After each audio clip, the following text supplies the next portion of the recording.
고급 생물학인데요. 인간을 살리는 미래 기술 다중마녀라고 그 특별한 그 강의를 좀 들으실 겁니다. 정말 그 선택받으신 목사님들이라고 생각하시고 이 강의 받은 내용을 가셔서 정말 신도분들한테 널리 알려주셨으면 그리고 후생이 양성하는데 많은 도움이 될 거라고 생각합니다. 저는 그 영남대학교 농학 박사고 경북대학교는 식품공학 석사과정 양 학교를 다 나왔습니다. 그리고 현재는 동양대학교 생명화학공학과 생물학 교수고 영남대학교 마늘연구소 교원으로 현재 있습니다. 그리고 국제천연물연구소장을 하면서 주식회사 주 내추럴 CNF인데 내추럴 CNF는 일반 경영하는 법인과 다르게 연구기업이라고 보시면 됩니다. 국가 연구를 업무로 하는 연구기업이고 지금도 또한 전부 다 거의 다 연구원입니다. 네, 그렇게 보시면 됩니다. 그리고 현재 그 한국균학회 그리고 통합미생물학회, 한국은행학회, 대한피부미용학회의 정회원으로 활동을 하고 있습니다.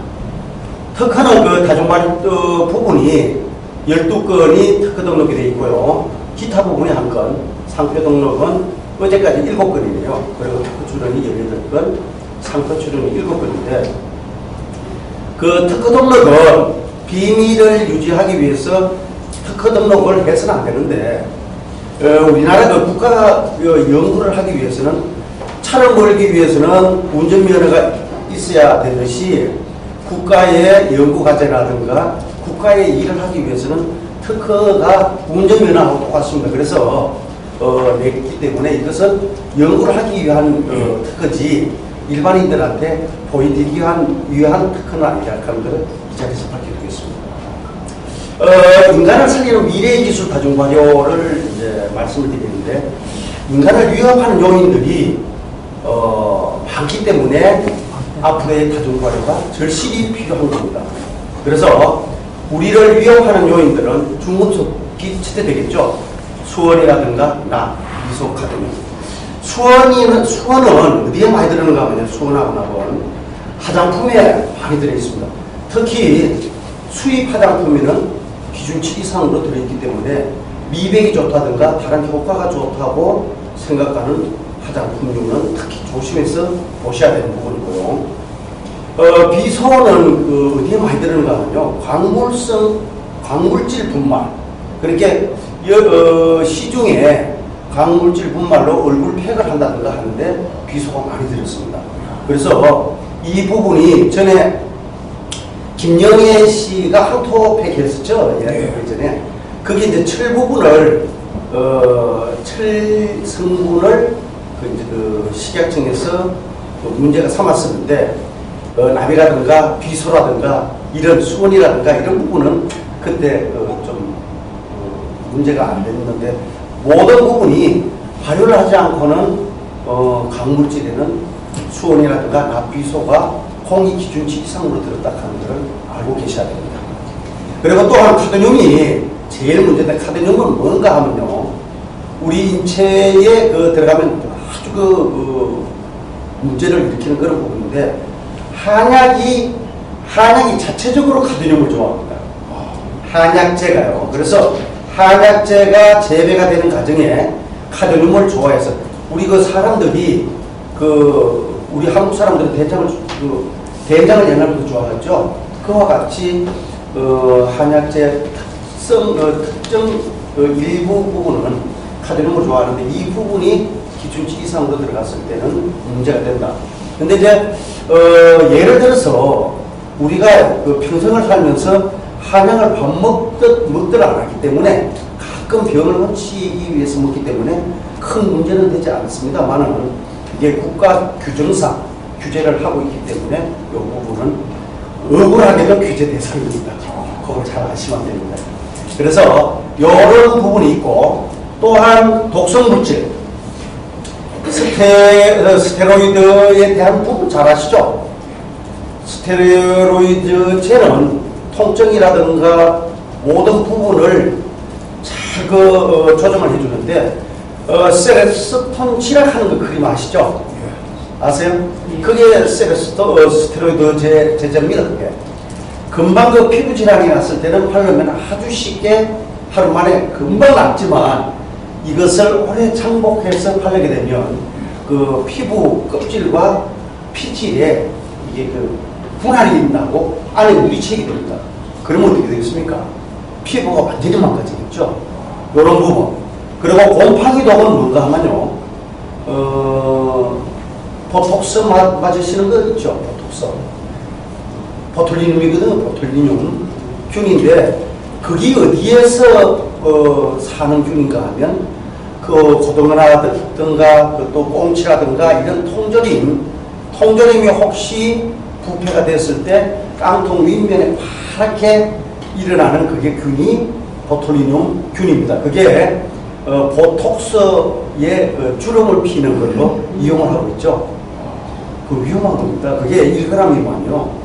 1g이 노출이 됐을 때 얼마만큼 사람이 살상이 되는가 하면 25만 명이 순간적으로 다 죽고 그런 독소를 가지고 있습니다. 그게 사람이 얼마나 참 겁납니까? 주름을 펴기 위해서 그런 거를 그 살균을 놓긴 놓겠지만 그걸 막고 있으니까요. 참 대단하죠? 그리고 이제 그 뒤에는 식품 첨가물이라든가 잔류농약이죠. 근데요, 저 문제가 되는 거는 하늘에서 떨어지는 물질들입니다. 우리가 먹지 않고 그리고 우리가 모든 것을 원하지 않더라도 상상 곡곡이 아주 심심상 볼 것 정도 하늘에서 떨어지는 건 막을 수가 없습니다. 이런 세슘이라든가 방사능, 다이옥신, 기타 오염 물질이 우리나라가 참 얼마나 위험한 나라인가 하면요. 중국 사람들은 저런 데 대해서 아주 경각심이 없고요. 이북에서는 경각심이 없습니다. 일본의 세슘만 지금 걱정하고 있죠. 그게 문제가 아니고 이북 영변 지역, 중국 하는 사용하는 지역에서 모든 게 남쪽으로 다 내려가고 있습니다. 이 부분이 문제가 돼서 지금 국가에서 식물공장을 대대적으로 보조해주고 있는 게 도심 내 식물공장, 쌈채사로든가 이제 아주 우리가 밀접하게 먹고 있는 이런 채소들은 그 도시의 동공화가 문제가 되는데 동공화 문제뿐만 아니고 거기 안에서 동공화되는 시설을 아파트라든가 상가를 통해서 식물공장을 함으로써 하늘에서 떨어지는 물질을 방지하고 그 위해로부터 도시 시민들을 보호할 수 있다 하는 그 쪽에서 정부에서 대대적으로 지금 보조를 해주고 있습니다. 근데 이런 부분이 다중발이로서 해결될 수 있다 하는 것을 먼저 말씀을 드릴게요. 그래서 인간을 살리는 미래의 기술 다중발이라고 합니다. 이 부분이요, 잘 보이실지 모르지만 저한테 어제 한국과학기자협회에서 저한테 온 이메일입니다.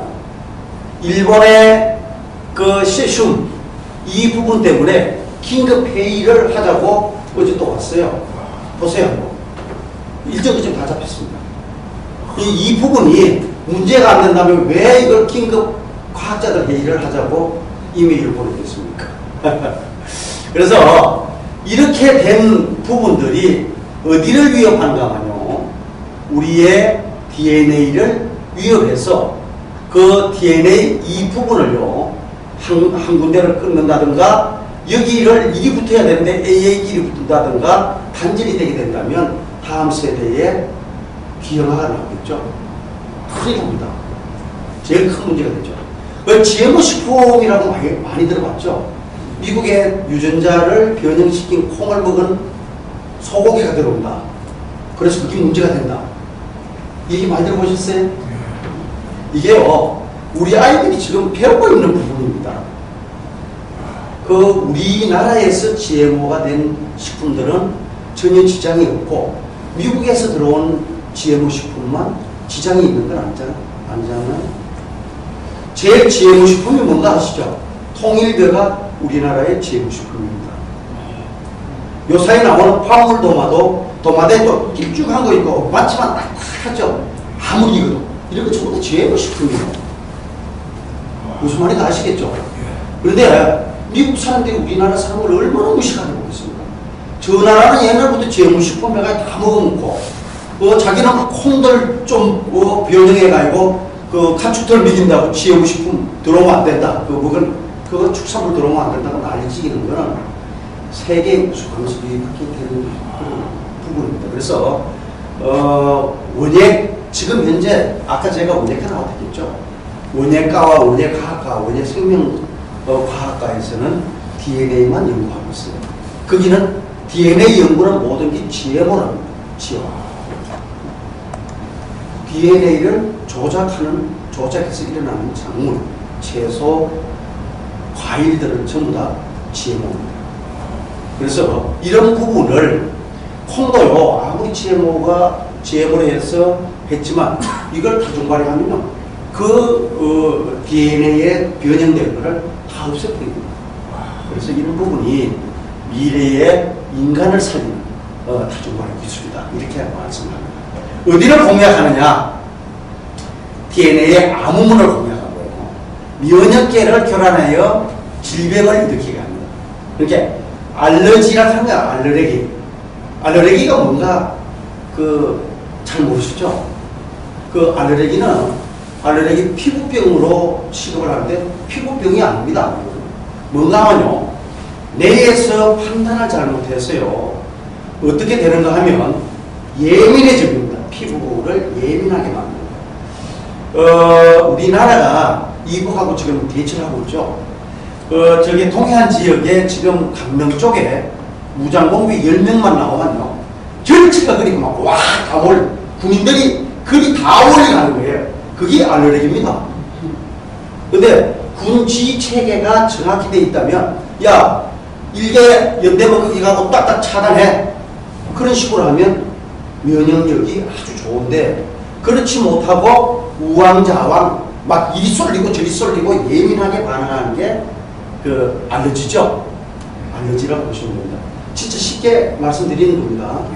그리고 류머티즘은 뭔가 하면요, 서울 시내에 무장공비 1명이 출동을 했는데 군인들이 와서 몇 명만 와서 잡으면 되는데, 이게 잡으러 온 것까지는 좋은데 일반 시민을 몽둥이로 총으로 막 쏴 죽이고 다니는 게 류머티즘이라고 보시면 됩니다. 아시겠어요?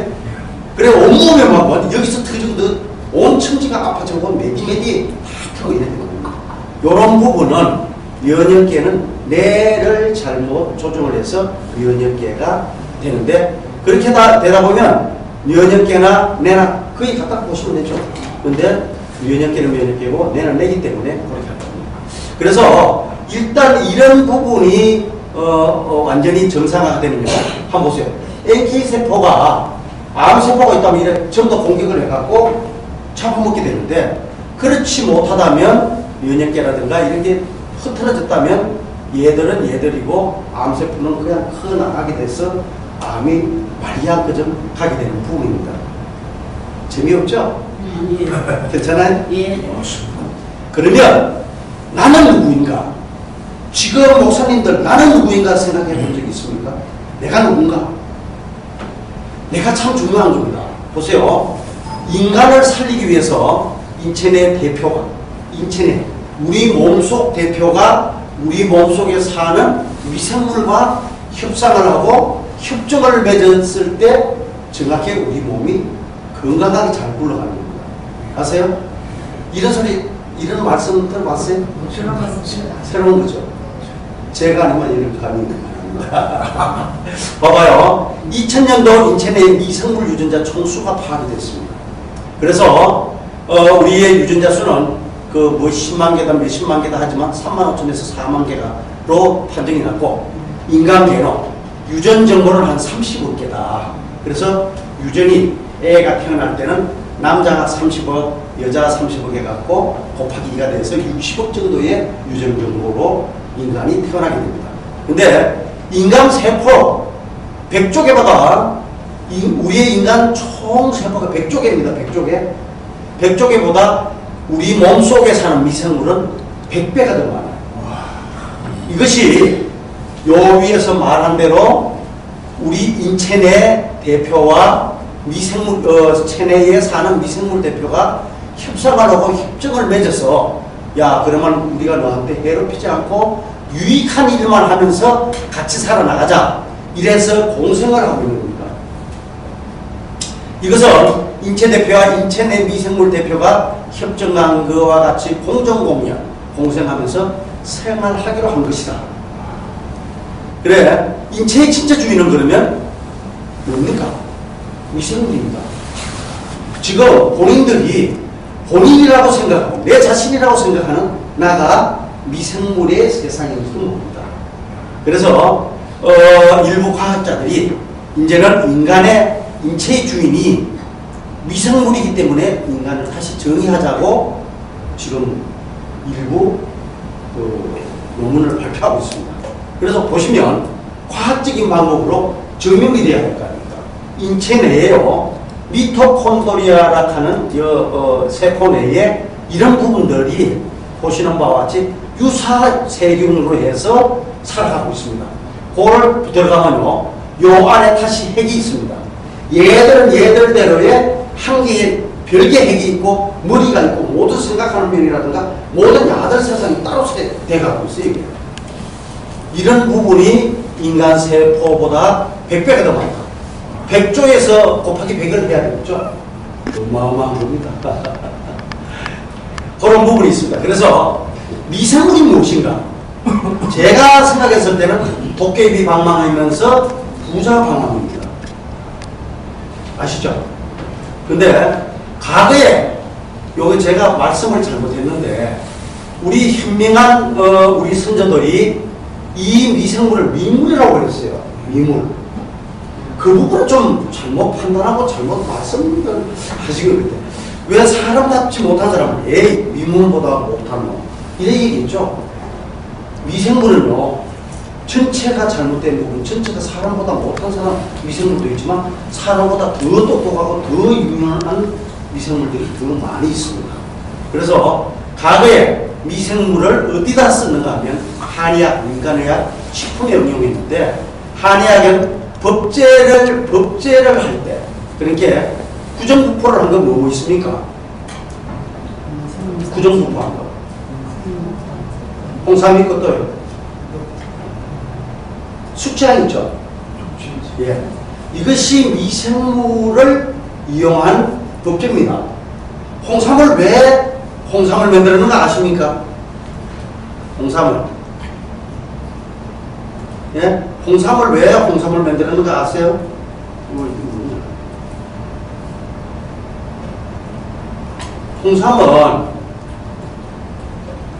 홍삼은 그 진세노사이드는 인체에 흡수가 안 되기 때문에 진세노사이드를 인체에 흡수할 수 있도록 그 컴파운드 K가 그 생성이 되도록 만든 게 그 홍삼입니다. 그래서 홍삼도 우리 몸에 몇 프로 흡수가 안 됩니다. 추출을 해도 추출이 잘 안 되고요. 이런 부분을 그 한의학에서는 이용했었고 식품으로는 누룩, 간장, 당술, 식초 등이 우리 그 선조들이 이용했을 부분이죠. 단술을 아시죠? 예. 단술이 얼마나 기가 막힌 그 식품인가 하면요. 그 골담초하고 왜 음나무하고 이런 게 해가지고 단술 해잡수죠? 맞습니까? 예. 허리 아픈데 뼈꼬리 쑤시는데 왜 단술을 해잡술까요? 그냥 끓이 갖고 잡숴도 되는데 그 생각해 보신 적 없으시죠?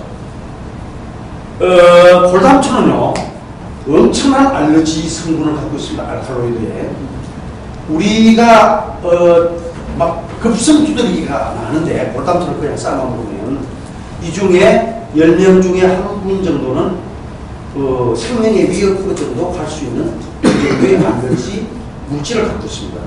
이런 부분을 알러지 물질을 제어하기 위해서 단술을 만든 것입니다. 그래도 단술을 만들어 먹어도 아주 미미하게 두드러기가 나고 통증이 나는 게 없어지죠. 맞습니까? 그래서 이런 부분을 옛날 분들이 다 했는데 이것이 다중발효로 모든 게 다 가능합니다. 현재는 미생물의 중요성을 바이오테크놀로지의 기반 기술이고 한의학, 민간의학, 식품의 신물질 탐색에 많이 이용을 합니다. 특히 이거 보십시오. 요런 젊은 사람은 요렇게 늙어가고 요런 사람은 요렇게 늙어가고 이런 사람은 요렇게 늙어가는데 이런 노화억제 물질을 만드는데 제일 많이 이용을 합니다. 그래서 왜 미생물을 이용해서 노화억제 물질을 제일 많이 연구를 하느냐?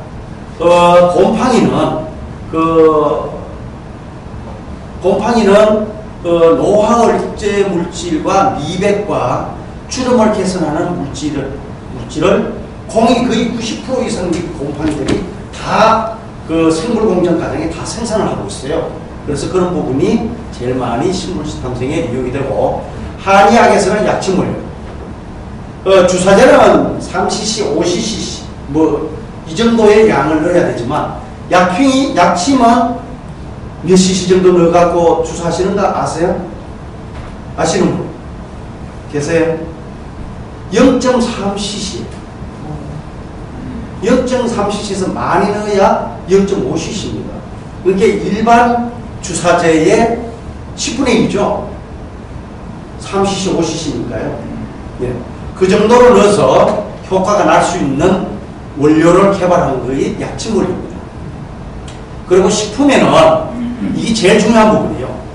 기능성 식품물료, 그리고 없던 맛, 본래 그 천연물에 없던 맛, 없던 향, 위에 들어가서 소화가 안 되는 것, 또 위에 들어가 소화는 되지만 장에서 흡수봉에 들어가서 빨아당겨서 간에서 이용하지 못하는 부분. 그래, 이런 부분을 해결하는데 미생물을 활용하는 겁니다. 이게 다중말입니다. 조금 이해가 갈 것 같습니까? 네. 그리고 또 식물질 탐색은 대사산물의 탐색. 그렇게 제가 뒤에 가서 보여드리겠지만 1kg에 1억을 최고 우리는 그 식물질 중에 2차 대사산물 중에 지금 현재 최고 비싼 게 EGF. 여자분들은 잘 아실 거예요. EGF. 화장품에 다 들어가죠. 그게 90%짜리가 1억입니다. 1kg. 근데 1000마를 다중 발효하면 얼마짜리가 되겠습니까? 1kg. 한번 생각하는 대로 한번 얘기해 보십시오.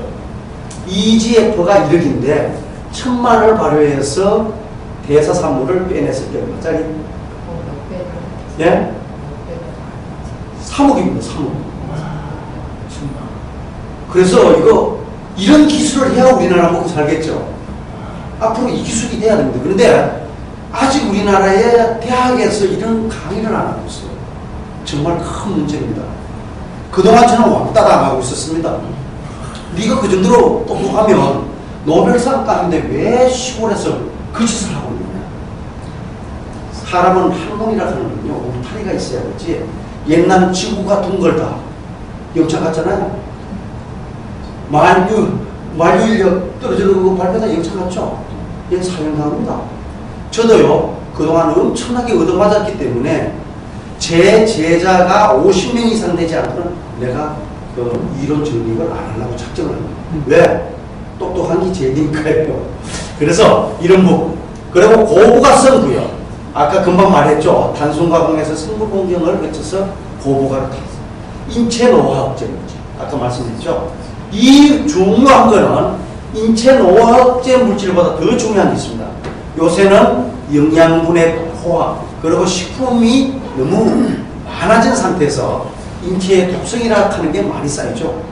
인체에 들어가는데 빠져나갈 시간을 주지 않기 때문에 이런 인체 내 독성을 중화하고 중금속을 중화해서 배출하는 것이 특히 이 곰팡이로 다중 발효를 했을 때 그 물질이 엄청 많이 생성이 됩니다. 그렇다면 뇌종양은 왜 걸리시는가 아세요? 뇌종양이 잘 걸리는 사람 누군가 보신 적 있습니까? 뇌종양은요 수원에 의해서 많이 걸립니다. 그래서요 제일 많이 걸리는 부류를 보면 스님들 또 점 하시는 분들 이런 분들이 엄청 걸려요. 왜 걸리는가 하면요. 부적을 쓰잖아요. 경명 주사를 하는 게 그게 수원으로 만든 거예요. 빨간 거. 그것으로 그 부적을 쓰고 또 뭐야 그 천수경 이런 거를 쓰기 때문에 자기도 모르게 코로 흡입이 돼서 뇌종양이 걸리는데 현대의학은요. 뇌종양은 뇌종양으로밖에 보질 않았거든요. 뇌종양이 된 원인이 무엇인가 이거를 찾으면 뇌종양이 쉽게 고쳐집니다. 그래서 이런 부분이 내가 의학 박사는 아니기 때문에 이렇게 한번 해보자 하고 건의만 드릴 수밖에 없는 거죠. 그래서 이런 다중 발효에 의한 물질을 뇌종양 환자들한테 공급을 해봤더니 병원에서 그만 나가십시오 한 분들을 한 20일이면 통증이 거의 없어집니다. 그러면 수원이 빠져나가다 하는 결론이죠. 다시 말하면 뇌종양을 고치다 하는 결론이 아니고 뇌종양을 유발하던 수원을 체내에서 체외로 배출했다. 왜 이제 다중발효가 중요한가 이제 아시겠습니까? 예. 다중발효는요 어떤 부분이 있는가 하면요 이만한 분자 자체는 아무리 쪼개도 그 분자를 갖고 있겠지만 아주 크리스탈단위를 잘게 쪼개서 100나노 이하로 맞춰줍니다. 우리의 그 피부의 모공이 120나노예요. 120나노가 이 정도 된다면 그 100나노에서 제가 지금 사진을 다 찍어보니까 13나노에서 65나노만 한 요 정도에 쏙쏙쏙 들어간다고 보시면 됩니다. 그러면 나노 물질이 일단 흡수가 되고 이용되고 작용되는 거는 그 작게 아주 미세하게 잘라서 좋다고 손치더라도 이것이 체외로 이용되고 작용되고 난 뒤에 전체가 100%가 배출이 안 된다면 이것 또한 중금속 오염입니다.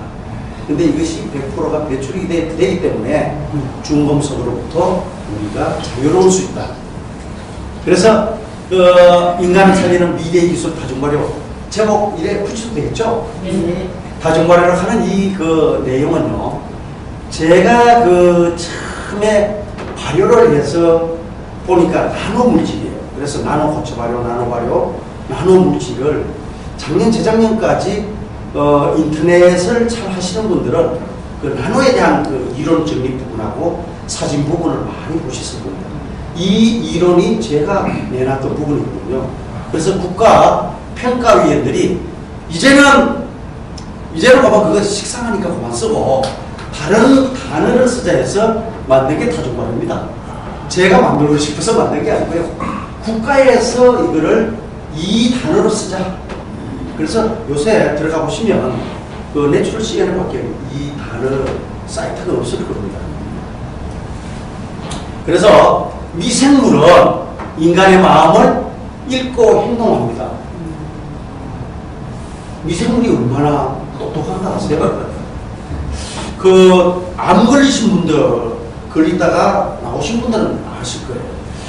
그 이제 그 딱 들어가가지고 그 진단을 받고 검사를 다 하고 나서 암이 뭐 초기 중기까지는 그냥 않겠지만 말기 정도 되면 말기 쪽으로 넘어가면 그 본인은 나가라 하고 보호자 들어오세요 이랬죠? 되게 그럽니다. 그래서 소곤소곤 얘기하는 게 저분이 3개월을 못 이길 거니까 집에 가시라고 맛있는 거 먹고 싶은 거 좀 접수하고 그래 좀 하고 싶은 거 하고 그래 돌아가시기 그래 했으면 좋겠습니다. 근데요 그 사람이 집에 왔어요. 딱 3개월 그날부터 3개월 딱 될 때 거의 다 죽습니다. 90%. 그러면 의사가 하나님입니까? 아니죠? 왜 그 사람이 그래 죽을까요? 생각해 본 적 있습니까? 미생물은 소리는 못 듣지만 그 파장과 기운을 아무리 벽이 있어도 다 압니다. 그래서 그 환자의 몸속에 체내들 아까 그랬죠? 미생물과 협정을 하고 살구나. 딱 야 우리 주인이 이거 3개월만 살고 죽는다네. 얘들이 지구가 멸망하면 사람들이 정말 온다 해가지고 사람들 막 한테 모여가지고 기도하고 하시죠. 그와 같이 미생물도 똑같습니다. 야 언제 종말이 온대? 그것도 할래? 야 재산 다 반환하고 굴 속에 들어가든지 뭘 해야 되나. 딱 그날 되면 막 손 다 놓습니다. 그러면 정확하게 3개월 만에 죽는 겁니다. 이해가십니까? 그러면 그 미생물들을 어떻게 해줘야 돼요? 한번 보세요. 나쁜 기운이 흐르면 좋은 미생물들은 다 도망갑니다. 배가 자초하고 폭풍이 와갖고 뒤집힐 정도 되면요, 배에 있는 쥐가 다 도망가죠? 맞습니까? 중국에 보니까 지진이, 엄청난 지진이 올라가니까 뚜꾸미들이 대이동하죠. 맞죠? 우리 몸도 왜 똑같습니다. 그와 같이 좋은 유익한 균이 나쁜 기운이 있는 사람한테 미생물이 타락하게 난다면 이렇게 되겠죠. 이거 보시면 내가 이런 거 뭐 앞에 보시면 다 아시는 거고, 된장맛, 손맛, 온화한 기운 요래놨죠. 왜 된장맛을 왜 써놨겠습니까? 된장맛. 그 집안에 가장이 나쁜 마음을 먹고 사기나 치고 댕기고 도둑질이나 하고 나쁜 짓만 하게 되면요, 그 집안에 있는 미생물들이, 좋은 미생물들이 다 도망을 갑니다. 그래서 옛날부터 된장 맛이 변하면 그 집에 곧 3년 내에 망한다. 그 말 들어봤죠? 망합니다. 그것은 미생물들이 더 빨리 알기 때문에 그 집안에 다 도망갑니다. 손맛. 그렇다면 자기 몸에 사는 미생물들은 그냥 있느냐? 자기 손에 사는 미생물 또한 다 도망가고 없습니다. 그래서 식당에 가서 밥을 먹으면 어딘지 모르게 맛있는 것 같지만 일주일이고 열흘 먹으면 확 질리죠? 먹으면 배가 고프죠? 이 부분이 좋은 미생물이 없고 나쁜 미생물만 있기 때문에 그렇습니다. 아시겠어요? 그리고 그 집안에 들어가면, 그 회사에 가면 좀 되는 회사는 뭐가 좀 꼬나한 거 같고 안 되는 회사 가면 썰렁하죠. 집안 또한 그렇습니다. 그런 기운을, 모든 것을 미생물이 초점을 합니다. 이제 어떻게 살아야 되는지 아시겠죠? 그래서 그러면 어떤 환경으로 미생물을 살릴 것인가? 미물이 살기 좋은 환경은 우리 인체도 건강하게 살 수 있는 유일한 환경이다. 이제 결론이 나왔죠? 나왔습니까? 그게 나왔을 겁니다. 인체가, 어린애들이 10달이 되기 전에 태어나면 인큐베이터에 집어넣죠. 거기는 적정한 환경, 온도, 영양성분, pH, 산소 요구도를 정확히 맞춰줍니다. 그러면 전체가 균이 제 생활을 다 하게 되겠죠. 미생물 또한 어디다 키우는가 하면요, 인큐베이터에 키워요. 인큐베이터에 키워갖고 쉐이킹 인큐베이터, 이래 흔드는 거 있죠? 흔드는 대량 배양을 해서 생물 반응에 대량 배양을 하죠. 이 또한 사람이 크는 거하고 똑같습니다. 그래서 미생물들이 살기 좋고 먹기 좋은 환경과 음식을 먹어준다면 우리 인체는 그냥 건강하고 잘 행복하게 살아날 수 있다. 뭐 고급 생물학 강의 그렇습니까? 네, 그렇습니다. 그래서요, 내가 이제 한번 여쭤볼게요. 요새 종편 방송 때문에 많이 알게 되시는데, 설탕 매실액이죠. 설탕으로 버무른 볶음자예요. 이거는, 배추는 이거 이 중에 어떤 게 발효입니까? 어떤 게? 김치.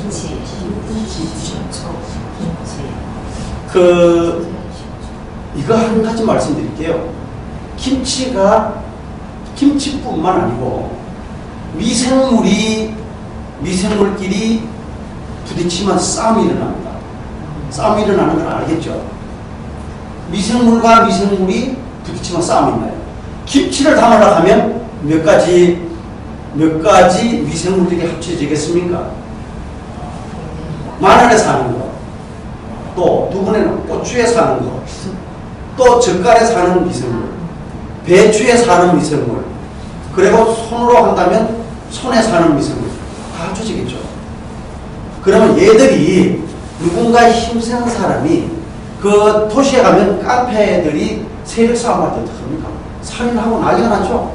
똑같습니다.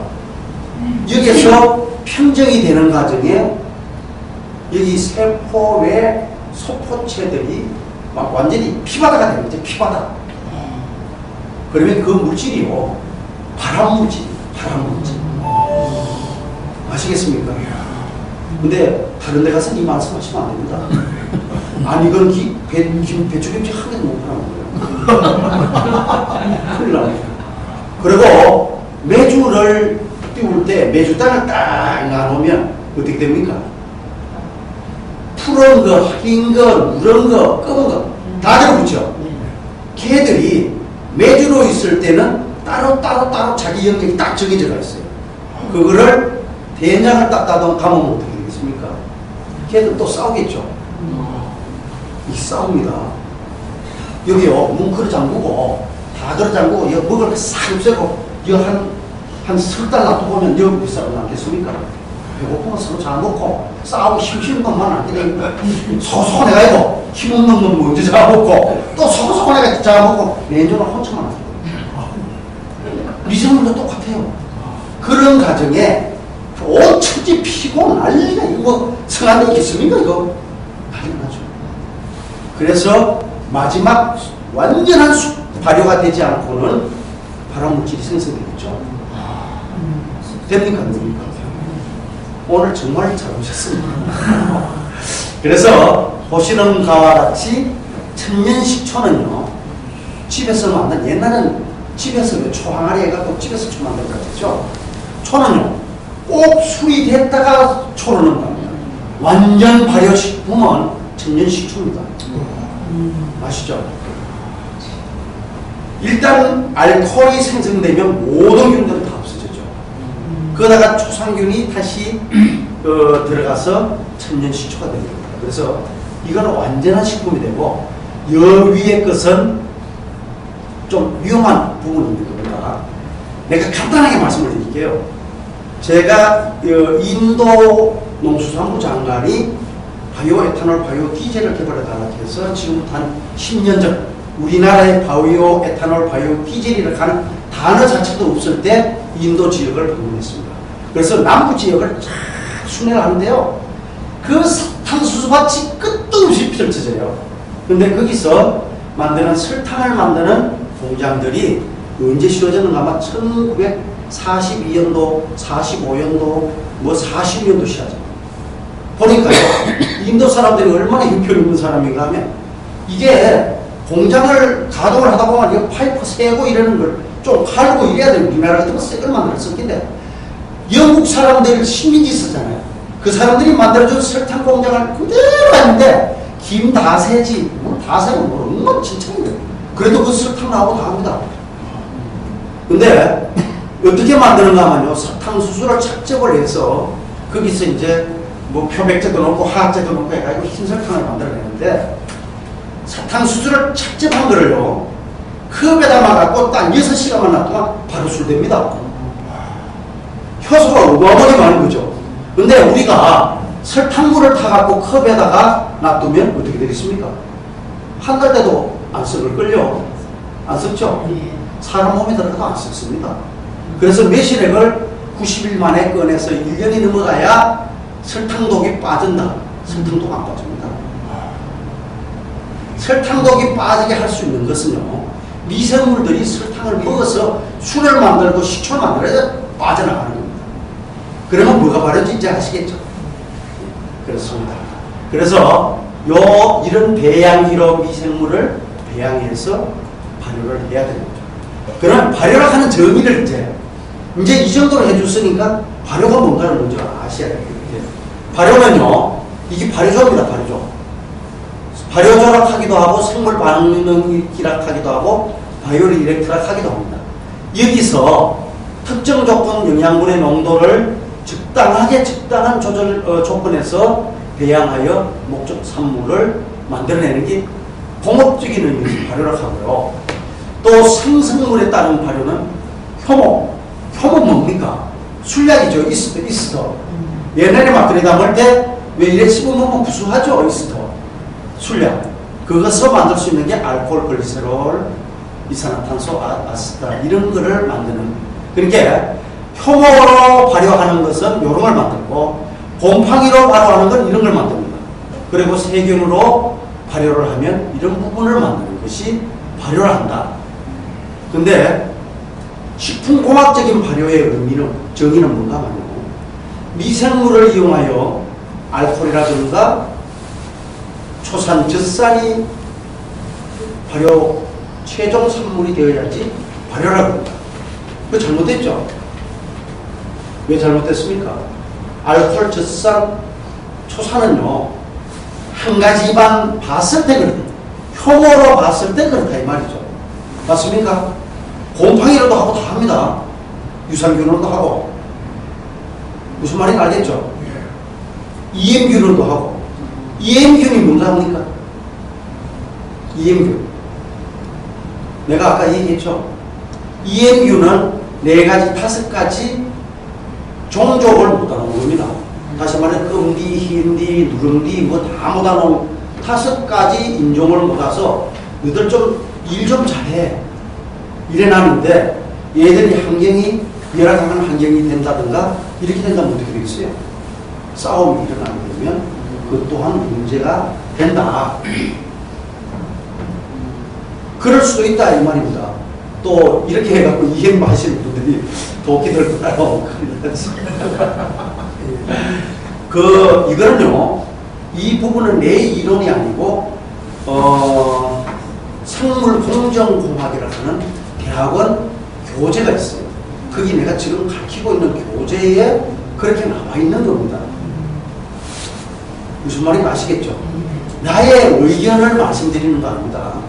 그리고 미생물 발효와 부패는 미생물의 대사활동으로 인해 인간에서 유용한 물질이 만들어지면 발효, 그렇지 못하다면 부패인데, 이것도 또한 2가지 정의가 있습니다.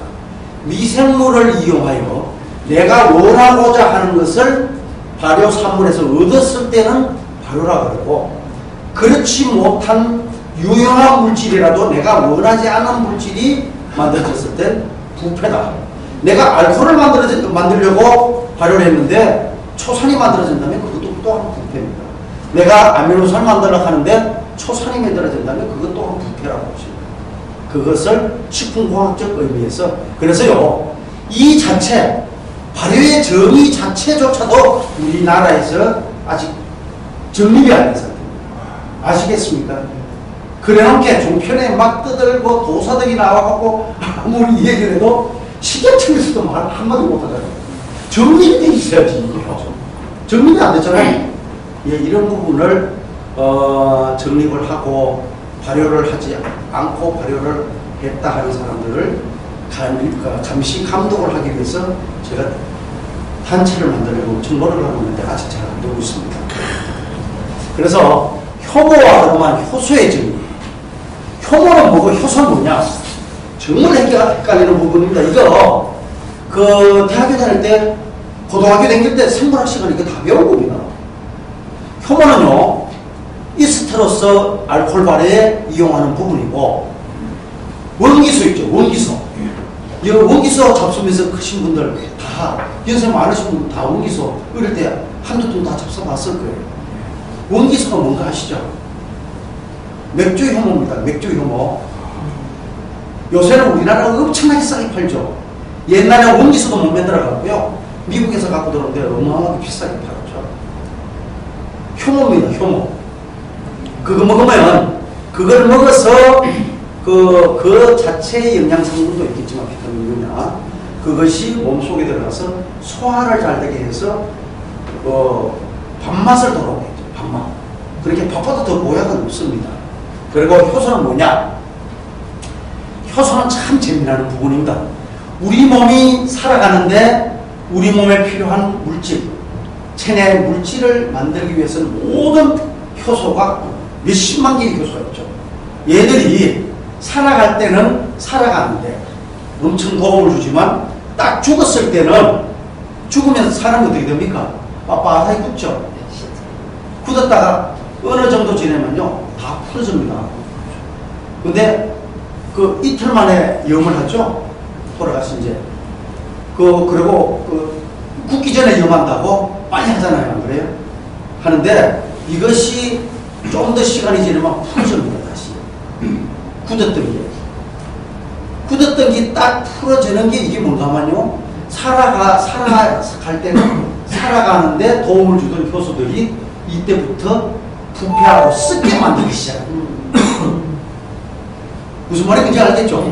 사람만 그런 게 아니에요. 과일이라든가 채소라든가 모든 게 다 사후 경직이 일어납니다. 그때 아까 말씀드렸듯이 앞에서 말씀드린 것과 같이 설탕과 과일과 예? 설탕과 과일과 50대 50%를 넣는다. 어떻게 되겠습니까? 야들이 체내에서 부패하고 이것을 완전히 해체시키려고 하다가 뭔가 밖에서 엄청난 농도가 딱 들어오면요. 삼투압작용에서 전부 다 빠져나가게 되죠. 세포막 속에서. 그렇습니까? 안 그렇습니까? 그렇죠? 그러면 딱 빠져나가 보니까 설탕이 35%에서 50% 딱 넘으면 거기서 스톱하는 겁니다. 그래서 아까 50대 50으로 넣은 거는 당침식품이에요. 당침식품. 아세요? 당침식품요. 그거 하셔야 돼요. 그래서 그건 당침식품은 왜 설탕 50%, 과일 50%를 넣는가 하면 세포막 속에 기능물질은 빠져나오겠지만 그것이 술이 안 되고 식초가 안 되게 변하지 않게 방부 역할을 할 수 있도록 설탕을 많이 넣는 겁니다. 그러면 그게 갈수록 효소는 가지고 한 게 더 없는 겁니다. 이제 아시겠죠? 뭐가 있느냐? 기능성 물질도 포함이 되어 있겠지만 우리가 거기에 매실액이라든가 이런 그런 유사하게 담은 그런 음식을 먹게 되면 비만이라든가 성인병에 노출이 될 수밖에 없습니다. 맞습니까? 그래서 설탕을 안 쓰는 겁니다. 설탕은 안 쓰고요. 근데 매실액도 5대5로 넣지 말고 매실을 7을 넣고 설탕을 3을 넣든지 이런 식으로 하면 바로 술로 넘어갔다 바로 주사로 바르는 거예요. 그게 본래는 발효예요. 그렇게 매실액을 만들어 먹는 것보다는 매실초를 만들어 먹는다면 그건 진짜 발효식품입니다. 그리고 이제 발효식품은요, 아까 앞에도 그래 말씀드리죠. 재료의 없는 맛, 그리고 없는 향을 나게 해서 식품으로서의 가치를 높여주고 이런 식으로 하지만 발효 조건이라든가 풍류를 다루는 일이 엄청나게 어렵습니다. 그래서 요게 메주꺼정 요 한번 보세요. 콩에서 메주꺼정은 뭡니까? 발효죠. 발효입니다. 여기서 간장으로 넘어가면 어떻게 됩니까? 숙성으로 넘어가는 겁니다. 숙성으로 넘어가요. 메주의 미생물들을 보면요. 검은 거, 노란 거, 흰 거, 이런 미생물들이 제일 많이 김씨, 이씨, 채씨, 박씨가 주류를 이루고 기타 희귀성들은 몇 명만 유지해 나가는 겁니다. 그렇다면 여기서 된장이 제일 잘 되는 환경은 어디가 제일 잘 되겠습니까? 예, 지금 현재 이 상태에서 봤을 때. 예? 예? 여기가 제일 잘 되겠죠? 예. 이게 환경이요. 옛날에 이런 나무도 없고 아무것도 없는데 이런 식으로 된다면 요 집이 있어갖고 조금 환경은 조성이 됐습니다. 근데 여도 좀 그렇죠. 돌자갈 있고 뭐 이래 돼갖고 미생물이 살기가 안 좋고 여는 좀 눅눅해요. 미생물들 살기가 아주 적당하죠. 이런데 된장. 그런데 여기 된장 항아리 있는 데만 햇볕이 잘 들어온다면 여기가 최고의 된장을 항아리를 놔두게 되는 그런 지역이라고 보면 됩니다. 그래서 여기 보시면 내가 요 알코올을 집어넣으면 자꾸 알코올이 빠져나가네요. 숙성은요, 알코올이라든가 소금, 여기네. 설탕, 소금, 알코올을 첨가하는 방법도 있는데 이런 거는 다 숙성이라고 해요. 그렇게 당침식품이라고 하기도 하고 숙성이라고도 숙성식품이라도 그래도 합니다. 그걸 잘 알고 계셔야 돼요. 그런데 발효는 이런 발효, 알코올 발효, 주산 발효, 유산 발효, 아미노산 이런 식으로 여러 가지 발효를 일으키고 발효의 이용 가치적 분류로 봤을 때 액체 발효, 고체 발효, 그리고 제가 앞에서 말하는 다중 발효를 얘기하는데 액체 발효 뭡니까? 이거 보시면 이만큼 한약을 집어넣고 물이 잠길 정도로 이 정도 해서 그 발효하는 게 액체 발효예요. 이 안에 미생물도 넣고 미생물이 좋아하는 여러 가지 영양성들도 넣고. 근데 고체 고상 발효라고 있어요. 고상 발효. 고상 발효는 뭔가 하면요. 경대 모모한 교수님이 앞장을 서서 각 7개 대학에서 이 단어를 만든 건데 이게 단어가 만들어진다 하는 거는 국가의 논문이 발표돼야 됩니다. 그게 인정이 돼야 돼요. 요건데 고체 상태의 발효를 줄여서 고상 발효입니다. 이건 뭔가 한약을 이만큼 넣었어요. 넣었는데 이 한약을 꽉 채웠는데 그 미생물을 섞은 물을 요 정도 넣는 겁니다. 그러면 요만큼 잠겨 있겠죠? 그러면 온도를 높여주면 어떻게 되겠습니까? 이게 물기가 젖어갖고 발효가 되겠죠? 이게 고상 발효입니다. 제가 하는 것은 고체 상태의 발효보다는 더 수분율이 전혀 없도록 하는 겁니다. 이만큼 넣는데 물이 한 개도 없어요. 미생물만 투여하는 겁니다. 그렇게 된다면 발효라고 하는 거는요, 알코올이라든가 초산이 형성이, 젖산 세 가지가 형성이 되면 2차 발효가 일어나지 않습니다. 그 2차 발효가 일어나는 것은 부패합니다. 부패. 근데 이것을 일어나지 않게 하게 하는 기술이 3차 발효, 5차 발효, 10차 발효, 12차 발효, 그죠? 나옵니다. 황토를 발효하면 뭐가 되겠습니까? 황토를 12번 발효하면 뭐가 되겠습니까? 네? 된장. 전에 들어보실 겁니다.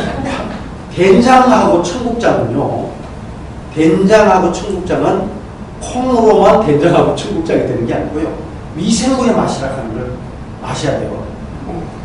황토를 5번 딱 발효하면요, 된장도 될 수 있고 청국장도 될 수 있습니다. 맛이 똑같아요. 그 참 웃기죠? 근데 꼭 왜 콩으로 매줄 수도 않습니다. 근데 콩으로만 매줄 쓰는 게 아니고 흙으로도 매줄 쓸 수가 있다 하는 거 마음에 계십시오.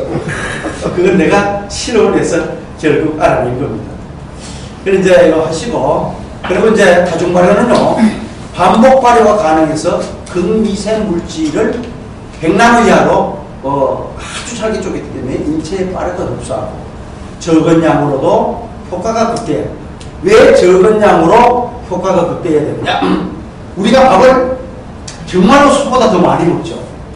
개보다도 더 많이 먹습니다. 사람이요, 소보다 더 많이 먹고, 진짜 그거 아세요? 소는요, 이거 푹푹 썰어갖고 콩 몇 개 주든지 옛날에 설거지 한 물로 소주거리 가지고 있어요. 그래놓고 일은요, 사람의 몇십 배를 드십니다. 밥 깔아라, 달구지 끓어라, 뭐 다 하는데, 사람 그거 집 먹고, 소주 먹고 일하겠습니까? 못하죠. 소가 왜 소죽을 먹고 일을 그 정도로 열심히 잘하는가 아시는 분? 내가 전에도 이거 교육 안 받습니다. 대석이 많은데 왜 대석을 해요? 소의 그 1차 막 뜯어갖고 먹은 데가 아까 앞에서 말한 생물 반응입니다. 생물 반응기. 발효조입니다. 발효조. 이제 아세요? 우리가 천연 먹죠. 천연. 그게 생물 반응기에서 가들 생물을 반응이 일어나도록 미생물을 배양하는 기계예요. 그게. 그래서 가들은요, 씹을 먹고 그 안에 미생물을 배양해가지고 꾹 해갖고 다시 해가 미생물을 먹고 사는 겁니다. 아세요? 사람은 미생물을 먹고 안 살기 때문에 밥을 뒷밥으로 먹고 막 고기를 막 먹고 먹어도 소만큼 10분의 1도 힘 못 씁니다. 참 재미나죠? 그래서 이런 그 적은 양으로도 효과를 극대화합니다. 발효를 하면요, 적은 양으로도 사람도 소같이 힘을 쓰고 진짜로 건강하게 살 수가 있습니다. 그리고 다양한 제형으로 모든 제품을 만들 수 있고, 그래서 발효에 쓰는 미생물들을 예쁩니다. 보시면요, 가지고 놀고 싶어요. 이게 사진으로 봐서 이렇죠. 아주 영롱하고 진짜 투명. 이런 것이 국가에서 안전성이 입증된 이런 미생물을 가져다가 어떻게 해야 하느냐. 울미도에 딱 들고 가서 김일성 지기는 그 HID 교육을 딱 내가 시키는 겁니다. 미생물들한테. 이 교육을요, 시키는데 사람도 김일성 지기고 오는 교육을 시키려고 하면 적어도 4, 5년은 시켜야 됩니다. 미생물은요, 말을 다 안 들어요. 10년 이상을 시켜야지 내 말을 듣습니다. 근데 우리나라 사람들 어떻습니까? 5개월, 6개월, 1년 만에 쇼부가 나야 되죠. 그래서 미생물을 이걸 연구를 못하는 거예요. 근데 특히 미생물을 연구하자면 명절도 필요 없고 밤도 필요 없고 새벽이고 가들이 필요할 때 갚아줘야 됩니다. 근데 왜? 요새요 연구원들 저 동남아로 뭐 보름서 여행 갔다 오고 싶고 휴가철 다 갔다 오고 미생물도 다 주고 없었다. 일주일 지나면 끝났어. 그렇게 못하는 겁니다. 그래서 이런 부분이 이제 앞으로는 외국으로 넘어가지 않겠나 이런 참 안타까운 그런 마음도 있습니다. 그런데 가정발효를 실제로 어떻게 하느냐. 이게 항칠입니다. 항칠을 가정발효하면 이렇게 고체 발효했다가 액체 발효로 넘어갔다가 또 고체 발효를 하든지 다시 2차, 3차도 다 액체 발효를 하든지 할 때마다 미생물들을 다른 미생물을 투여해서 발효를 해갖고 보면 이거 보시면요. 요거 한 13나노 되고 이게 65나노 정도 크기가 됩니다. 그러면 우리 인체에 피부에 발라도 쏙쏙 뚝 들어가고 인체에 들어가도 흡수공에 의해서 쉽게 흡수돼서 간으로 갈 수 있고 다른 그 기관으로 바로 갈 수가 있습니다. 그래서 이게 정말이냐? 앞에서 말하는 게 진짜냐? 너 거짓말 하는 거 아니냐? 그래서 수입학년이 카드뮴에 기출지시상을 된 거를 이거 보세요. 경북대학교에서 했죠? 한국식품연구소에서 했죠? 다 기준치하고 나왔습니다. 다 나왔어요. 이거는 무처리구는 기준치 이상, 처리구는 기준치 이하로 다 나갔습니다. 이것도 끝났습니다. 그리고 보세요. 광물질에 이 광물질을 해봤더니 이것도요. 수원, 납, 비서, 수원 이래 돼 있죠? 이건 안 한 거고 1차 발효, 2차 발효한 게 기준치 이하로 다 나갔습니다. 내려갔습니다. 잘 안 보이죠? 네, 이게 잘 안 보이네. 그건 다 기준치 이하로 내려갑니다. 이게요, 과학적으로 증명되지 않은 건 과학자들이 얘기하는 거는 큰일 나는 문제입니다. 그래서 이런 독자적인 브랜드와 다중발효 기술을 인터넷에 다중발효라고 딱 쳐보면요. 사이트 나옵니다. 사이트, 주 내추럴 CNF 한 군데가 딱 나옵니다. 다른데 블로그는, 누구든 블로그에는 이 단어를 쓸 수 있지만, 이거 쓸 수 있는 데는 잘 없습니다. 이랬으면 다른서 이 제기를 엄청나게 합니다. 그런데 주 내추럴 CNF는 제가 대표되어 있기 때문에 여기밖에 없습니다. 한번 들어가 보세요. 인터넷 다음이라든가 네이버라든가 다른 쪽도 들어가 보시면 그래 나옵니다. 이제 결론을 말씀드려야 되겠네요. 결론은요, 발효를 하는 것은 저온의 세포막 파괴가 되기 때문에 세포막, 저온에서 추출이 용이하고 비타민 등 영양성분 등이 파괴가 되지 않는다. 추출, 한약 따릴 때 어떻게 따릅니까? 옛날 약학기 어떻게 했어요? 위에 물종이 바르고 부채는 부채가 따르죠? 그거 한 100도 정도 되겠죠? 100도. 물이 몇 도에 끓습니까? 100도에 끓어요. 아니, 저기 가정 시간에 저 배운 적 없습니까? 물이 몇 도에 끓는 거? 물이 100도 끓는 거 알고 있는데 85도부터 끓습니다. 이거요, 실험을 해보면 85도 이상 되면 끓기 시작합니다. 꼭 100도 아니라도 다 끓거든요.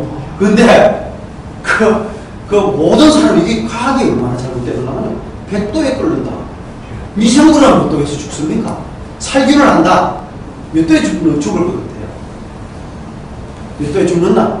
그 행주 이런 거, 그 속에 세균을 죽이려면 몇 도에 해가 하세요? 100도. 이야, 그 100도가 참 재미나. 그것도 100도입니까? 제가 실험을 해봤거든요. 1년 반을 실험했습니다. 1년 반. 1년 반을 실험했는데 미생물이 막 과연 몇 도에 죽는가? 90도, 100도, 110도, 120도, 130도에 공이 5분, 10분, 15분, 20분간을 오토크랩을 하는 급속 살균기라고 하는 게 있습니다. 처리를 해보니까 몇 도 꺼정 미생물이 살아있을 것 같아요. 네? 130도 꺼정 해봤어요. 90도, 100도, 110도, 120도, 130도. 네? 130도에 끓여도요, 곰팡이가 포자 형성이 되면 안 죽고요. 이런 얘기 처음 들어봤죠? 그래서 미생물만 전공하는 데가 음용 미생물학과예요. 학과장님, 야, 그거 진짜 재미나다. 자기들도 모르고 있던 사실이에요, 이게. 그 연구 좀 해보자. 그래, 1년 반을 그 연구만 했습니다. 이거요, 애들한테 그래 가르치면 안 되죠. 이제 뭔가는 달라져야 될 때가 온 겁니다. 모든 과학의 기초는.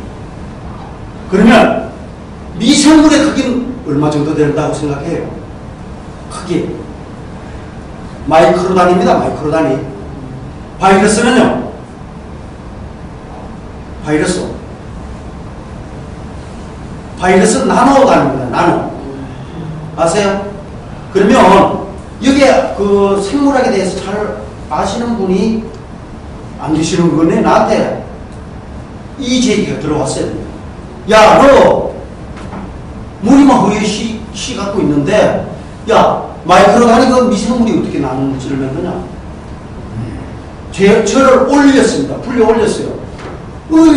의사협회 내에 나노의학회가 있습니다. 이거 딱 올려놓으면요, 인터넷 올려놓으면 난리가 뒤집니다. 그거 불려 올렸어요. 올라갔습니다. 당신 보니까 미생물 전공은 한 건 맞는데,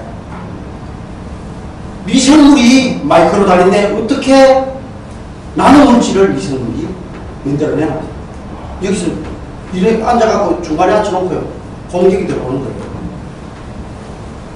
그래서요, 과학은요, 정확하지 않으면 인터넷이나 논문을 발표하는 그 자리에서 우리나라에 쫓겨나야 됩니다. 시골 들어가야, 산골에 들어가야 혼자 그걸 파먹고 살든지 얼마나 겁나는 거 아닙니까? 그래서 내가 물었어요. 옛날에 우리 어릴 때는 어린애들 똥을 누면 기저귀도 없고 기저귀 빨기도 그래서 시골에서는 개 불러가 똥을 먹겠어요. 아세요? 오야야야야 해가지고 똥을 막 잠깐 군기까지 깨끗이 빨아먹고 그러면 시줄 것도 없습니다. 개가 똥 넣으면 뭐가 빨아? 먹고 삽니까? 개가 넣으면 말똥물이나 이런 것이 먹을 수 있겠죠. 그러면 말똥물이가 똥을 넣으면 뭐가 먹겠습니까? 이렇게 미리 간다면 미생물, 마이크로 단위가 미생물이 먹었을 때 무슨 똥을 누겠냐? 그러면 마이크로 똥 누겠죠? 그러면 마이크로 똥을 누다면 그 놈을 먹고 사는 미생물 또한 있을 거 아니냐? 있습니다. 바이러스를 찾아낸 거는요, 전자현미경을 만들어내고부터 바이러스를 사진을 찍었습니다. 그러면 바이러스는 병 걸려 죽겠습니까? 안 걸려 죽겠습니까? 바이러스를 병을 일으키는 물질이 있겠습니까? 없겠습니까? 분명히 있습니다. 그 속에 또한 미생물이 들어있습니다. 그러면 우리가 기술이 없어서 아직까지는 바이러스 그정밖에 못 봤지만 앞으로의 50년 후, 100년 후가 된다면 바이러스 속에 사는 미생물을 발견했을 때 그런 거를 당신들이 나한테 잘못됐다고 반박을 할 수 있냐? 아, 몰랐다. 존경합니다. 갑시다. 그래가지고 그날 저에게 정말로 비싼 집에 가서 술을 불러 올렸으니까 엄청나게 얻어먹고 왔습니다. 잘했죠? 그렇습니다. 그래서요, 이런 부분, 그리고 이제 인체에 이용되는 거는요, 보세요. 제일 중요한 부분이 내 관문 쪽으로 어떻게 이것을 들고 들어갈 것인가. 이것이 제일 중요한 부분입니다. 우리는 아무리 좋은 영양분을 먹어도 내로 하지 못하기 때문에 내가 노화가 되어가고 있습니다. 그러면 내 신경세포를 활성화시켜 줄 수 있다면 내 관문을 통과하기 쉬운 물질을 만들어야 되는데 어떻게 만드느냐? 발효를 하면 내 혈관으로 내 관문으로 통과할 수 있는 물질을 만들어서 아연이라든가 철이라든가 칼슘을 내 관문을 같이 얘가 들고 들어가요. 들고 들어가서 내 세포를, 내 신경세포를 활성화시킴으로써 모든 그 호르몬 샘을 다시 샘솟게 만드는데, 이렇게 된다면 계란을 하루에 몇 개 먹으라고 그럽니까? 3개 이상 못 먹게 하죠. 콜레스테롤 때문에. 이렇게 된다면 계란 노른자 하루에 3개를 먹어준다면 이 물질이 내로 들어가서 정말로 내 세포를, 내 신경세포를 활성화시켜서 우리 몸이 다시 어떻게 되느냐? 모든 말라가는 호르몬 샘을 다시 펑펑펑 샘솟게 만들어서 젊어지게 할 수 있겠죠. 근데 모든 알은요, 모든 알, 달걀부터 물고기알, 또 화분도 청자입니다. 화분, 소나무, 송화가루, 스피루리나, 그 무리기 종류 아닙니까? 크로레나. 이런 것이 자기 세포막과 자기의 핵을 보호하기 위해서 계란도요, 흰자는 노른자를 흡수하게 하는 저주 물질이 갖고 있습니다. 그래서 반숙을 딱 해갖고 흰자를 딱 삐끼내고 노른자만 황칠황가 잡숴주신다면 석 달만 한번 잡숴보세요. 일단 하루에 3개, 노른자 3개. 그러면 그때 가서 다시 얘기합시다. 치매 안 걸립니다. 왜? 치매를 예방하는 물질이 그 속에 다 있어요. 오늘 이 멀리까지 오신 보람 있죠? 그리고요, 그렇지 못하다면 내가 요 간내라는 하는 게 있죠. 간내. 요게 간내입니다. 간내가 얼마나 중요한가 하면요, 이런 좋은 물질을 흡수를 못하고 이게 서서히 내 세포가 간다면 이런 분들 봤을 겁니다. 돈이 좀 있다고 개고기 보약 먹고 여자 밝히고 막 의시되고 댕기면서 잠이나 씩씩 자는 사람 있죠. 예? 그게요, 인간의 욕구가 아니고 동물의 욕구, 동물적인 욕구를 요 간내 속에 다, 여기 활성화되는 사람은 동물입니다. 동물. 전두엽이 사람은 발달돼야 되겠죠? 이게 전두엽이 자꾸 태화가 돼가면요, 간내만 발달해야 됩니다. 그래서 동물적인 뇌가 발달이 되면 먹는 것, 또 자는 것, 성구욕, 막 이런 인간으로서, 이성으로서 생각하지 못하는 뇌가 발달이 돼서 결국은 거차 쪽으로 흘러가게 된다. 아시겠습니까? 그래서 전도엽이라든가 기타 뇌가 발달이 됨으로써 호르몬 대입이라든가 우리 5세 혈관까지, 옛날 박정희 대통령 때 야 새마을로를 들어 이러면 막 반장들이 막 새벽에 나가 들잖아요. 새벽종이 울렸네. 요새요, 박근혜 야 그 옛날 새마을로를 들어봐 이러면 장관도 웃기고 앉아요. 다 치러갑니다. 그렇게 우리 뇌가 돼서는 안 되고, 옛날 박정희 시대 때 같은 뇌가 된다면 병 안 걸리는 거, 피부병 오는 거, 다른 당뇨병 올 수 있는 거, 혈압이 올라갈 수 있는 거, 이런 요인이요, 바로 뇌에서 알아차리고 그걸 중지를 시킵니다. 뭔가 아시겠죠? 이런 판단을 우리 뇌에서는 할 수 있었는데 뇌가 태화됨으로써 말기 끄덕가도 없는 거예요. 왜? 머리를 보고를 안 해요. 보고를 하지 않습니다. 요새 보고 안 하잖아요. 아니, 장관 뽑는 사람, 무슨 청장 뽑는 사람이 이상한 거고. 옛날 같으면 알고 아는 걸 지금 모르고 있는 거예요. 그게 지금 현재 상태에 오염된 식품을 먹어서 내가 이상화된 우리의 국민들의 지금 건강입니다. 이것이 황칠 하나 잡수면서 계란 노른자를 잡수게 된다면 이것이 다 좋게 될 수밖에 없습니다. 조금 이해갑니까? 예. 그래서 국가과제는 원래 3개를 따고 4개째 지금 진행을 하고 있습니다. 요게 천년초를 음료화 만드는 거예요. 요건 칼슘이 멸치 9배 들어서 이거를 갱년기 쪽에서 잡숴주니까 그 칼슘하고 비타민C 때문에 몸이 엄청나게 좋아져요. 그래서 이거를 국민 건강 때문에 음료화 사업을 추진 중에 있고요. 천마, 이것도 국가가치를 땄습니다. 이거는 아까 3억짜리가 에르고티오네인이라고 합니다. 그리고 CST는 글루타치온에서 전이효소인데 인체 내 유해 물질이라든가 독성 등을 배출하는 그 물질이 월등히 높아지는 요거는 에르고티오네인과 GST가 많이 증가된 천마 하나의 천마 한 개만 해서 정부에서 상을 땄습니다. 그리고 탄삼은 달리는 말을 따라갈 수 있다고 먹으면 달리는 말을 따라간다. 이야, 달리는 말을 따라간다면 어떻게 되겠습니까? 그만큼 산소를 많이 온몸에 빨리 되겠죠. 피가 많아져. 그러니까 그런 부분을 요거는 탄산, 영양분 특산물 개발해서 요거를 땄습니다. 이런 것이 앞으로 제품이 나올 예정이고요. 해파리요. 해파리를 제가 국가까지 따갖고 140억을 먼저 받았는데 반납했습니다. 이거는 앞으로 1, 2년 내에 다시 또 할 건데, 이거는 해파리 쏘이면 큰일 나죠? 이걸 어떻게 개발하느냐?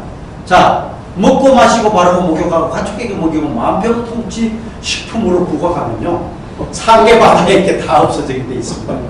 여기요, 만병통치가 뭔가 하면요, 해파리에는요, 암세포를 녹아내리게 하는 그런 물질이 있습니다. 다른 사람은 아직 몰라요. 제가 지금 계속 연구 중에 있습니다.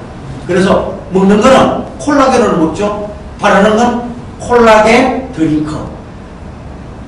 바르는 건 콜라겐 이거 화장품. 목욕은 콜라겐 미벽제. 다 빼고 나면 슬러지는 가축의 첨가제. 그럼 이거 다 맞죠? 예. 이거 되면 만병통치는 암이라든가 있는데 뭐 건강식품을 개발하면 그렇게 되겠죠. 그리고 황칠은요, 그 황칠 제품은 제가 제주도 우금민 지사님이 중국 관광객들을 상대로 정말로 가볍게 들고 가더라도 한 150, 200을 판매할 수 있는 그런 제품을 좀 만들어 달라고 사정을 해서 저걸 만든 겁니다.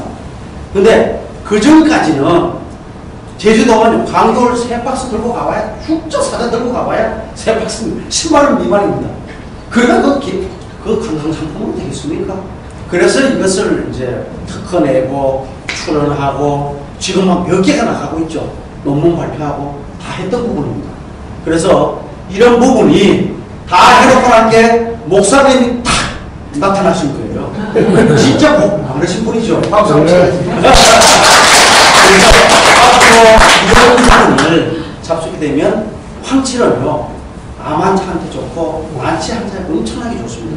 근데 저는 의사가 아니고 약사도 아닙니다. 그래서 이것을 봤을 때 왜 좋아지겠느냐? 우리 보통 사람으로서, 식품공학적인 사람으로서, 이거 생물학자로서 봤을 때는 암이 걸리고 내일 모레 죽을 난치병이 걸린 사람은 잠이 안 옵니다. 죽을까? 잠이 안 오면 신경이 쇠약해지고 밥을 못 먹겠죠. 밥도 못 먹고 잠도 안 오고, 그러다가 암 환자들 방사능 치료 좀 받으면 이걸 머리 다 빠졌지. 이런 사람들이 이거를 먹게 되면요, 마음이 편안해져 갖고 첫째 밥을 먹게 돼요. 밥을 먹게 되면 잠 잘 자죠. 똥 잘 누죠. 사람이요, 옛날부터 잘 먹고 잘 싸면 된다 했겠죠. 애들 그러죠. 잘 먹고 잘 자고 잘 싸면 된다. 3가지만 잘한다면 암이나 뭐가 걸려도요, 다 회복이 됩니다. 그래서 그런 보조적인 부분에서 황칠이 뛰어나지 않았겠나. 그래서 논문에 보면요, 암 쪽에도 좋고 당뇨 쪽에도 좋고 혈압 쪽에도 다 좋습니다. 그걸 따라서 마음이 편안해진다면 모든 게 다 좋아진다. 왜 그걸 말씀드릴 수 있는가? 황칠에는 안식향산이 엄청나게 들어있습니다. 안식향이 엄청 비싼 향입니다. 그런데 이것을 요새는 인공으로 만들어가지고 집어넣죠. 근데 여기 천연향이 많이 들어가 있습니다. 이제 결론 났죠? 네. 네. 안식향 때문에 첫째 먹고 자고 잘 싸고 이게 세 가지가 되면요 암 환자 다 좋아집니다. 그러면 이게 몸이 좋아지네. 그러면 우리 몸의 다음 단계는 미생물들 단계입니다. 얘들이 싸워가 이겨야 되죠. 얘들이 암세포하고 싸우고 난치하고 싸웁니다. 약으로 이기는 게 아니에요. 야들이 잘 살 수 있는 환경을 만들어주면 이기는 겁니다. 인지 친화적인 효소 다 들어갔잖아요. 얘들 그렇게 우리가 6.25 사변 때 전쟁을 하는데 미국의 유엔군 막 몰아줬죠. 그게 한입니다. 뭔가 아시겠어요? 그래. 유엔군 와가지고 막 메가드 장군 인천 상륙작전에 막 1600에서 막 갖다 대는 게 야들 막 끝났잖아요. 그거와 같습니다. 그게 우리 몸의 메커니즘이에요. 이제 약으로 안 되는 게 왜 항체화는 될 가능성이 있는 건지 아시겠죠? 그겁니다. 우리 몸이 미생물들이 약화됐을 때, 우리 군인들이 약화되고 뭔가 우리 내전이 일어나고 할 때는 유엔군이라든가 이런 데서 힘을 실어줍니다. 그러면 제압될 수 있죠. 그럼 이제 건강하잖아요. 건강하고 날 때 어떡합니까? 이놈들 나가라 이러지. 건강하고 돼서 건강하시고 나서는 한치를 안 써도 됩니다. 그때는 지금 나가라 하는 사람하고 똑같죠. 이제 그러면 됩니다.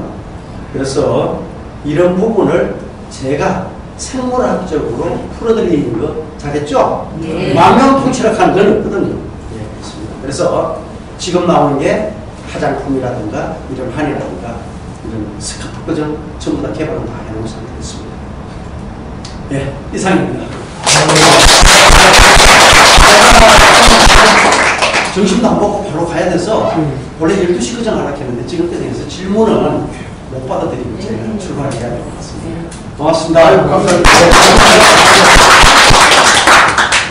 박사님 한 가지만 예, 질문할게요. 예. 계란 노른자요. 예. 흰자랑 같이 먹으면 안 됩니까? 예, 계란 노른자가 영 아깝거든. 어떻게 하시는가 하면요. 노른자대로 잡숫고 놔뒀다가 한 5-6시간 후에 잡수면 됩니다.